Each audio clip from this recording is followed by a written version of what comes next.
ఉత్తమ్ కుమార్ రెడ్డికి మాట లేకుండా చేశారు. ఇప్పుడు మంత్రులందరూ గతంలో కేసీఆర్ హయాంలో కేసీఆర్ ముఖ్యమంత్రిగా ఉన్నప్పుడు ఏ మంత్రి పోవాలన్నా కూడా ఏ మంత్రి చేయాలన్నా కూడా ఈ కేసీఆర్ నిర్ణయాలు తీసుకోవాలని అన్నారు కదా.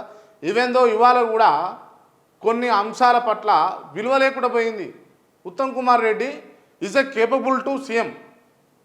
ఆయన ముఖ్యమంత్రి కావాల్సినటువంటి వ్యక్తి. ఇవాళ ఆయన నీటిపారుదల శాఖ మంత్రిగా ఉన్నప్పటికీ కూడా తన సొంత దాంట్లో నిర్ణయాలు తీసుకునే పరిస్థితి లేదు. నిజం ఇది. అబద్ధం అని అంటే ఉత్తమ్ కుమార్ రెడ్డి గారిని ఫాలో అయ్యే కాంగ్రెస్ పార్టీ కార్యకర్తలారా మీరు చెప్తుంది అబద్ధం అని చెప్పేసి ఒకసారి మీరు కామెంట్ రూపంలో వ్యక్తపరచండి మీ అభిప్రాయాన్ని చూద్దాం. ఏం జరుగుతూ ఉంది రాష్ట్రంలో? ఆరోగ్య శాఖ మంత్రికి సంబంధించినటువంటి ఆరోగ్య శాఖకు సంబంధించి ఒక నివేదిక పెట్టుకుంటే కొన్ని నిర్ణయాలు తీసుకోవాలనుకుంటే దామోదర్ గారిని పిలువరు, రాజనరసింహ గారిని పిలువరు దాంట్లో. ఇదానండి అంటే అనాలి. ఇప్పుడు అటు చూడాలి, కత్తికి రెండు దిక్కుల పదను చూడాలి. కత్తికి రెండు దిక్కుల పదను చూడాలి, అటు చూడాలి ఇటు చూడాలి కదా. గతంలో కేసీఆర్ ఎట్లా చేసిండే యాజ్ ఇట్ ఈజ్ మీరు అట్లా చేయబడతారు కదా.